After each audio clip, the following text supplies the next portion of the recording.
भक्तों, स्वयं श्री कृष्ण भगवान ने यह बताया है कि घर में कौन से वृक्ष लगाना अत्यंत शुभ होता है।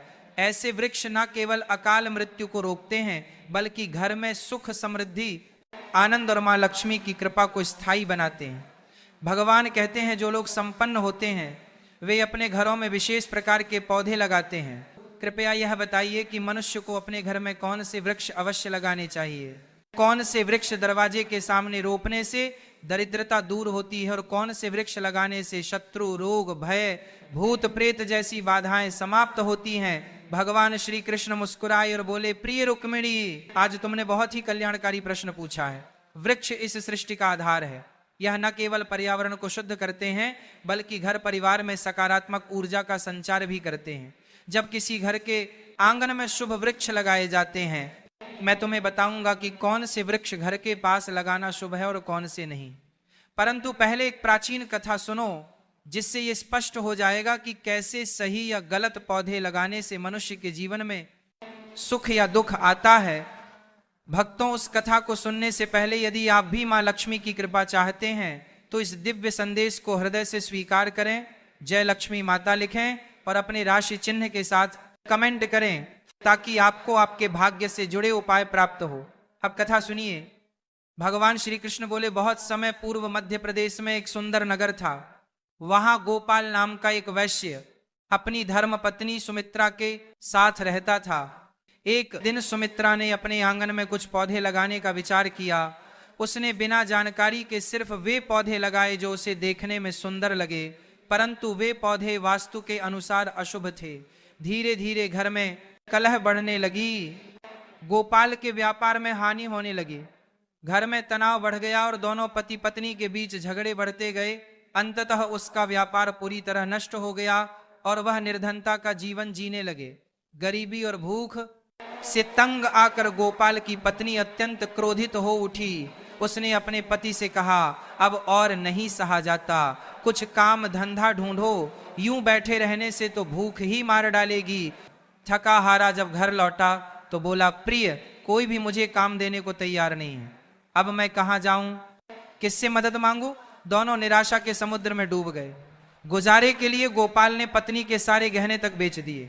जो थोड़े बहुत पैसे मिले उनसे कुछ दिन का गुजारा चलता रहा, परंतु उन्हें यह ज्ञात नहीं था कि जिस अशुभ वृक्ष को उन्होंने घर के आंगन में लगाया था वही उनके जीवन में दरिद्रता और दुख का कारण बन गया है। वैकुंठ लोक में बैठे भगवान विष्णु और मां लक्ष्मी अपने भक्तों की इस दयनीय दशा देख रहे थे। मां लक्ष्मी बोली, प्रभु, क्या आप अपने भक्तों की सहायता नहीं करेंगे? गोपाल तो आपका परम उपासक है, परंतु पहले उसकी परीक्षा लेना आवश्यक है। यह कहकर भगवान विष्णु ने एक तपस्वी साधु का रूप धारण किया और पृथ्वी पर प्रकट हुए।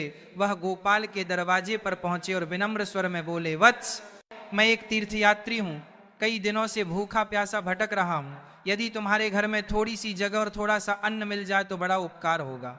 साधु के वचन सुनकर गोपाल से बोला, मुनिवर, आप तो बड़े तेजस्वी प्रतीत होते हैं। ये मेरे लिए सौभाग्य की बात है कि मेरे घर आपके चरण पड़े।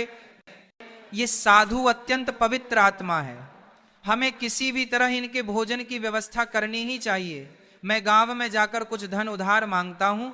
गोपाल गांव के एक धनी सेठ के घर पहुंचा और निवेदन किया, सेठ जी, कुछ पैसे उधार दे दीजिए, लौटते ही चुका दूंगा। सेठ ने तिरस्कार भरे स्वर में कहा, तेरे पास तो एक कौड़ी भी नहीं, तू मेरा पैसा कैसे लौटाएगा? गोपाल ने हाथ जोड़कर कहा, सेठ जी, यदि मैं पैसा वापस ना कर सका तो अपना घर आपको सौंप दूंगा। सेठ को दया आ गई और उसने कुछ धन दे दिया। बोला, ठीक है वैश्य, लेकिन वचन निभाना। गोपाल ने पैसे से दूध, चावल, सब्जी, जो वास्तव में भगवान विष्णु थे, उसके चलते कर्ज बहुत शीघ्र उतरने लगेगा। दोस्तों, कहीं ना कहीं से पैसों का जुगाड़ हो जाएगा। कैसे ना कैसे आप कर्ज वर मांगो, जो चाहे वह तुम्हें अवश्य मिलेगा। गोपाल ने हाथ जोड़कर उत्तर दिया, महाराज, आपके आशीर्वाद से बढ़कर मुझे कुछ नहीं चाहिए, किंतु कृपा कर बताइए ऐसा कौन सा पाप हुआ है जिससे मैं दरिद्रता और दुख भोग रहा हूँ? गरीबी क्यों आई और उसे कैसे दूर करें? गोपाल ने विनम्र भाव से कहा, हे महात्मन, हमने तो सदा श्री हरि विष्णु की आराधना की है, फिर भी हमारे जीवन में यह दरिद्रता क्यों आई? हमारे घर में सुख संपत्ति क्यों नहीं टिकती? तुम्हारे द्वार के सामने जो वृक्ष लगे हैं वही तुम्हारे दुर्भाग्य का कारण है। वे वृक्ष शुभ नहीं, अपशकुन देने वाले हैं। इन्हें तुरंत हटाओ और उनकी जगह मंगलकारी वृक्ष लगाओ। गोपाल ने हाथ जोड़कर कहा, हे महात्मन, कृपा करके यह बताइए कि घर के समीप कौन से वृक्ष लगाने चाहिए जिनसे लक्ष्मी का वास हो, और किन वृक्षों से सदा दूरी रखनी चाहिए, कृपया विस्तार से समझाइए। तब आचार्य ने कहा, हे गोपाल, ध्यान पूर्वक सुनो। जो व्यक्ति अपने घर या जलाशय के समीप पीपल का वृक्ष लगाता है वह 100 यज्ञों के फल का अधिकारी बनता है। जो व्यक्ति प्रतिदिन स्नान कर पीपल वृक्ष को स्पर्श करता है वह पापों से मुक्त होता है और जीवन में कभी पराजित नहीं होता। पीपल को प्रणाम करने से लक्ष्मी की प्राप्ति होती है और उसकी परिक्रमा करने से दीर्घायु मिलती है। जान लो, पीपल के मूल में श्री विष्णु, तने में भगवान शिव और शीर्ष भाग में सृजनकर्ता ब्रह्मा निवास करते हैं। अमावस्या के दिन पीपल का दर्शन और प्रणाम करने का फल 1000 गायों के दान के समान होता है। इस सृष्टि में पीपल जैसा कोई दूसरा पवित्र वृक्ष नहीं। स्वयं भगवान विष्णु पृथ्वी पर पीपल रूप में अवतरित हुए हैं।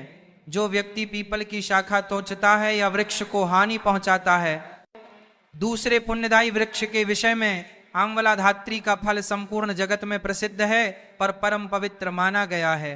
जो मनुष्य प्रतिदिन आंवले का सेवन करता है वह जन्म मरण के चक्र से मुक्त होता। यह फल स्वयं श्री हरि विष्णु को अत्यंत प्रिय है। आंवला खाने से शरीर बलवान होता है, आयु बढ़ती है और उसके रस का जल पीने से रोग नष्ट होते हैं। यदि आंवले के रस को जल में मिलाकर स्नान किया जाए तो दरिद्रता दूर होती है पर समृद्धि प्राप्त होती है। जिस घर में आंवला सदैव रहता है वहां भूत प्रेत और नकारात्मक शक्तियां प्रवेश नहीं कर पाती। एकादशी के दिन आंवले की पूजा करने से सारे तीर्थों से अधिक पुण्य प्राप्त होता है। ऐसे घर में स्वयं लक्ष्मी नारायण का वास होता है। फिर मुनि बोले, अब तीसरे शुभ वृक्ष के विषय में जानो। अशोक वृक्ष। अशोक वृक्ष में अप्सराएं निवास करती हैं। लगाने से न केवल शांति और सुख समृद्धि बनी रहती है बल्कि यह देवताओं का स्थायी निवास भी आकर्षित करते हैं। एक अशोक वृक्ष सौंदर्य और शांति का प्रतीक। अशोक वृक्ष घर में ठंडक, सौंदर्य और यौवन का संचार करता है। जब माता लक्ष्मी ने उसके चलते कर्ज बहुत शीघ्र उतरने लगेगा। दोस्तों, कहीं ना कहीं से पैसों का जुगाड़ हो जाएगा। कैसे ना कैसे आप कर्ज से बाहर आने लगोगे। सीता ने अशोक वृक्ष को आशीर्वाद दिया कि जहां भी यह वृक्ष होगा वहां उनका निवास सदैव रहेगा। इसीलिए यह घर में सुख, सौंदर्य और शांति बनाए रखता है। 2. पाक वृक्ष। यज्ञ के समान पुण्य देने वाला हर व्यक्ति को पाकड़ का वृक्ष अवश्य लगाना चाहिए। इसके रोपण का फल महान यज्ञ करने के समान होता है। कलयुग में जहां यज्ञ करना कठिन हो गया है, नियम का वृक्ष भगवान सूर्य देव को अत्यंत प्रिय है। इसके रोपण से दीर्घायु प्राप्त होती है और अनेक रोगों से मुक्ति मिलती है। माता लक्ष्मी भी नियम पत्र को अत्यंत प्रिय मानती हैं, इसलिए नियम के समीप उनका निवास माना गया है। घर के सामने नीम का पेज लगाने से आरोग्य, धन और समृद्धि प्राप्त होती है। 4. जामुन वृक्ष। कन्या रत्न की प्राप्ति का संकेत। यदि कोई व्यक्ति पुत्री प्राप्ति की इच्छा रखता है तो उसे जामुन का वृक्ष अवश्य लगाना चाहिए। घर के सामने जामुन का वृक्ष होने से कन्या जन्म लेती है, जो परिवार के कुल की कीर्ति बढ़ाती है। 5. बेल और गुलाब। शिव पार्वती का संयुक्त निवास। बेल वृक्ष में भगवान शिव का और गुलाब में माता पार्वती का निवास माना गया है। यदि बेल के समीप गुलाब का पौधा लगाया जाए तो उस घर पर सदैव शिव पार्वती की कृपा बनी रहती है। नारियल का वृक्ष लगाने से व्यक्ति को श्रेष्ठ और सद्गुणी संतान की प्राप्ति होती है। नारियल हर धार्मिक अनुष्ठान का महत्वपूर्ण अंग है पर इसे अत्यंत शुभ माना गया है। जिसके आंगन में नारियल वृक्ष होता है उसके परिवार को समाज में सम्मान मिलता है और सौभाग्य बढ़ता है। 7. पारिजात वृक्ष। समुद्र मंथन से उत्पन्न लक्ष्मी प्रिय पारिजात वृक्ष का जन्म समुद्र मंथन के समय हुआ था। उसी समय माता लक्ष्मी भी प्रकट हुई थी, अतः पारिजात माता लक्ष्मी को अत्यंत प्रिय है। सुसंस्कारी और सौभाग्यशाली पत्नी की कामना करता है उसे अनार का वृक्ष लगाना चाहिए। अनार के लाल फूल और फल शुभ ऊर्जा का संचार करते हैं। यह वृक्ष माता लक्ष्मी का प्रतीक माना गया है और इसके फल शरीर को तेजस्वी बनाते हैं। 9. पलाश वृक्ष। ब्रह्म तेज प्रदान करने वाला पलाश को धर्म वृक्ष कहा गया है। यह भगवान ब्रह्मा और अग्नि का प्रतीक माना जाता है। इसके लाल फूल ऊर्जा, उत्साह और ताप का संकेत है। पलाश वृक्ष ध्यान, साधना और ब्रह्म तेज उसके की चलते वृद्धि कर्ज करता बहुत है। शीघ्र इसलिए उतरने लकड़ी और लगेगा। पत्तियां यज्ञ में दोस्तों, उपयोगी होती कहीं न हैं कहीं से और पैसों का वातावरण जुगाड़ को हो जाएगा। पवित्र बनाती कैसे है। न कैसे यह आप कर्ज वृक्ष अनेक गंभीर रोगों को समाप्त करता है और शरीर को स्फूर्तिदायक बनाता है। अब जानिए किन वृक्षों को घर के सामने नहीं लगाना चाहिए। एक, कांटेदार पौधे, रेगिस्तानी पौधे। कांटों वाले पौधे नकारात्मक ऊर्जा फैलाते हैं। इनसे घर में कलह, तनाव और असंतोष बढ़ता है। ऐसे पौधों को घर के भीतर या सामने लगाने से वास्तु दोष उत्पन्न होता है, जिससे आर्थिक हानि, रोग और पारिवारिक मतभेद होते हैं। 2, ताड़ वृक्ष, पाम ट्री। ताड़ वृक्ष घर के लिए अशुभ माना गया है। कहा जाता है कि जहां ताड़ का वृक्ष होता है वहां संतान सुख बाधित होता है, बच्चों की उन्नति अथवा इसके नीचे पूजा करना वर्जित माना गया है। कहा जाता है कि जो व्यक्ति इस वृक्ष को लगाता है वह स्वयं अशुभ शक्तियों के प्रभाव में आ सकता है। जो व्यक्ति इन शुभ वृक्षों को श्रद्धा से लगाता है उसके जीवन से दरिद्रता, क्लेश और दुर्भाग्य समाप्त हो जाते हैं। उसके घर में देवता निवास करते हैं और घर सदा सुख, समृद्धि तथा स्वास्थ्य से परिपूर्ण रहता है। घर के वृक्ष और वास्तु का रहस्य। कौन से पौधे सुख देते हैं और कौन से दुख? हर व्यक्ति चाहता है कि उसके घर में सुख शांति बनी रहे, परिवार में प्रेम बना रहे और धन की कभी कमी ना हो। वास्तुशास्त्र कहता है इसका एक बड़ा कारण हमारे घर के चारों ओर लगे पेड़ पौधे भी हो सकते हैं।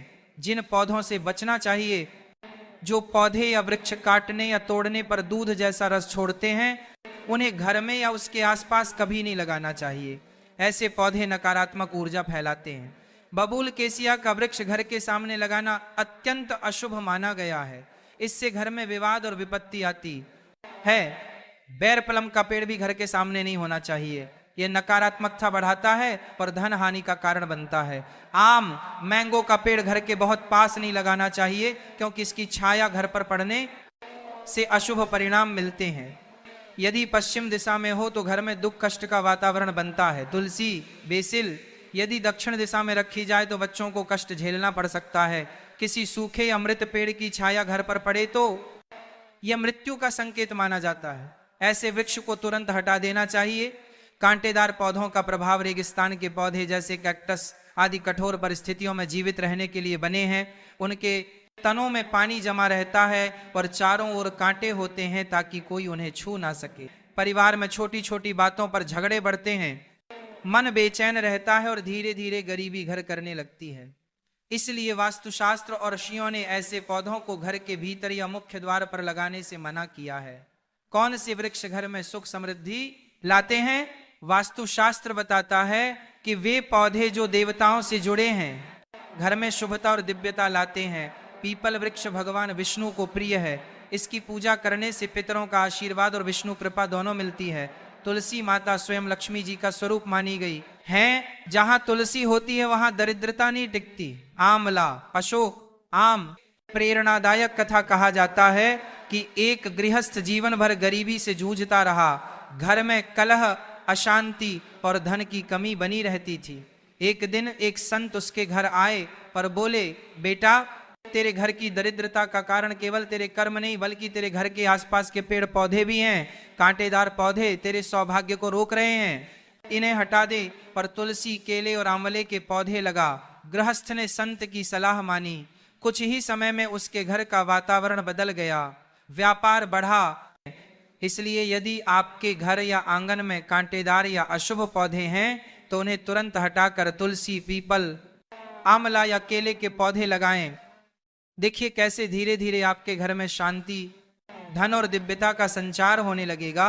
जब आप ऐसा करेंगे तो न केवल आपके घर का वातावरण बदल जाएगा बल्कि आपके जीवन का हर दुख भी धीरे धीरे समाप्त होने लगेगा।